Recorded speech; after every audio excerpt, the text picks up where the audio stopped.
All right, two 3,600 meter intervals today with 3 minutes rest in between each of those efforts. Reminder, want you to use erg data to set up your workout and track your workouts. So if you've not yet done that, please download the erg data app. Now, those of you that are using the app, see if you have this one in your logbook, go to the most recent version of it and select rerow on it.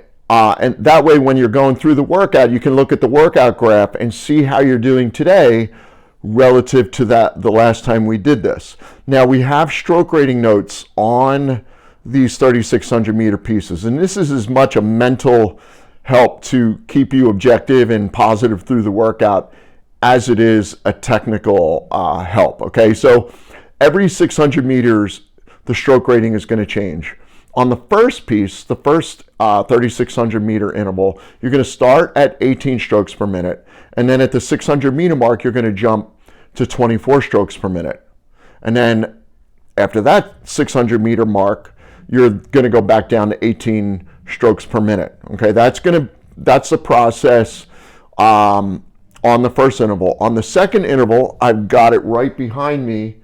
You're going to do the same process, but the stroke rating is going to be 20 for the first 600 meters and then 22 for the second 600 meters, back down to 20. So that's a much tighter spread, and that's hard to do, right? Like an inexperienced rower is not going to be able to have that fine of a touch on their stroke rating. They'll bounce around a little bit more. They'll be like 19 strokes per minute, and then 23 strokes per minute, and then 22, and then 24, trying to find the 20. So the hope is that we do this often enough that when you have to alternate to another stroke rating, you're able to get there in like 3 strokes. Of course, it'll always bounce around a little bit, but we just want that plus or minus bouncing to be 1 stroke per minute, okay? So as always, when we've got stroke rating details on the workout, the stroke rating trumps the pace. So of course, I want you to row at an aggressive pace, but only within the context of you maintaining the stroke rating.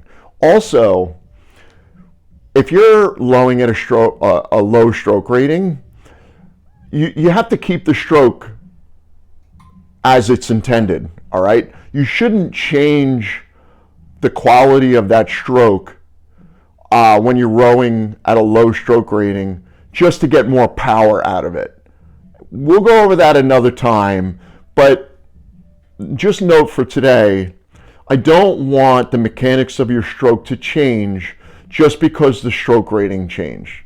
There are moments where the mechanics of your stroke will change, but that's more when we're in the upper rating stuff, when we're over 30. You might start shortening your slide, but we're not doing that today, okay?